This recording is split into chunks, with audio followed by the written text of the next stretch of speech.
This is an open letter to Mr. Mark Zuckerberg.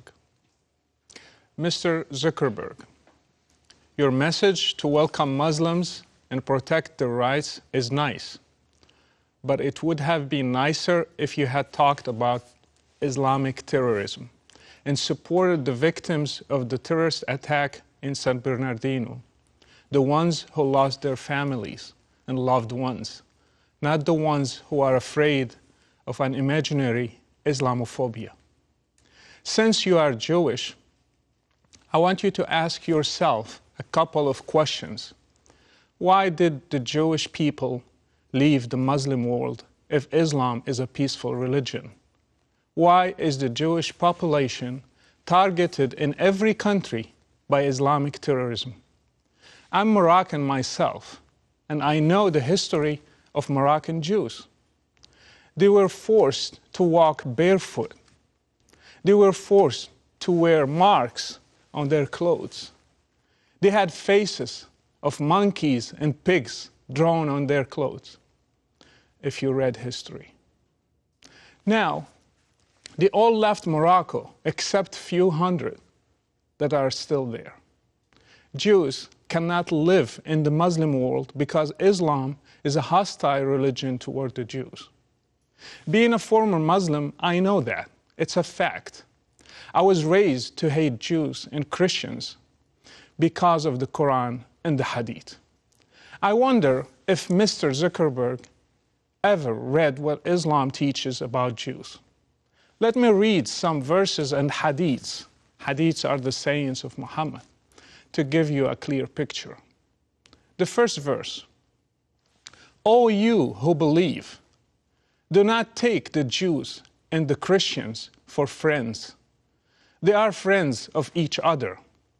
And whoever amongst you takes them for a friend, then surely he is one of them. Surely Allah does not guide the unjust people. This verse, we read it in our prayers, and still being preached in mosques everywhere in the world, even today. It's a holy text. It's an order from Allah Himself. Are you willing to tolerate this intolerance? Verse 2. The Jews say, Uzair, Ezra, is the son of Allah. And the Christians say, the Messiah is the son of Allah. These are the words of their mouths. They imitate the saying of those who disbelieved before. May Allah destroy them. How they are turned away. Muslims recite this verse as well in their prayers. They pray, may Allah destroy Jews and Christians. This is a holy text. A true follower of Islam should pray for the destruction of Jews and Christians. Are we going to allow this in the name of freedom? Or because we do not want to be called Islamophobes?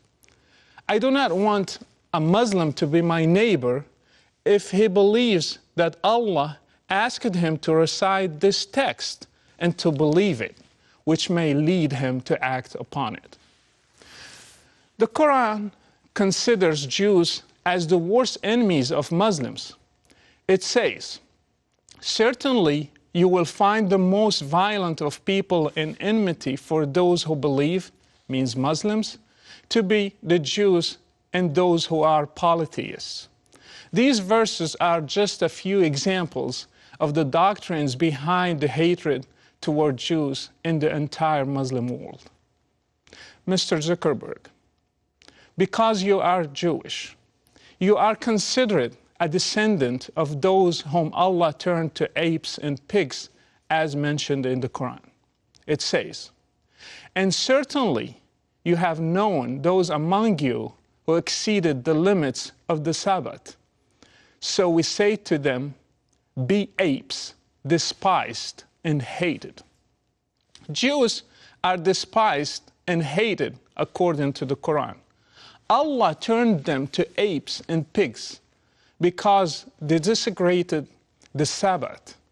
This verse includes Mark Zuckerberg as well. I'm not sure how you will feel if you are invited to a Muslim congregation and they started reading this verse as a part of their rituals. Hatred speech is not limited to the Quran. It's also in the Hadith, the sayings of Muhammad. Muhammad said to his followers, "Do not greet the Jews and the Christians before they greet you.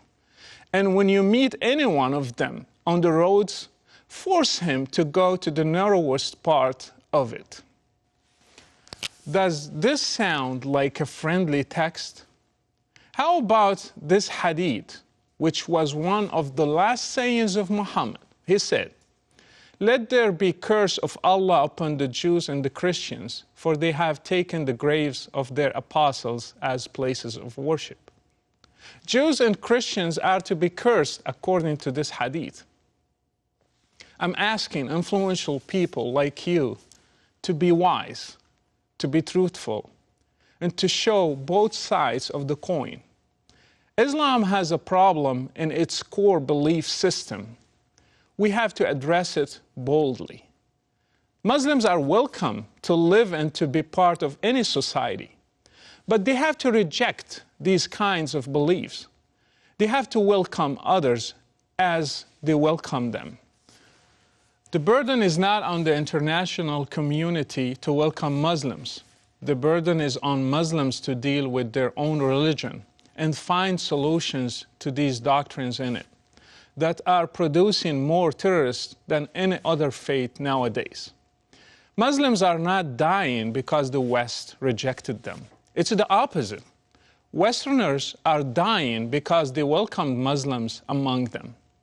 I ask Mr. Zuckerberg to be brave enough to tell Muslims that we love you as people, but we do not like the hatred component in your religion. You have to deal with it. Welcoming Muslims and ignoring the problems in Islam is not a solution. It's just another problem. It's called political correctness.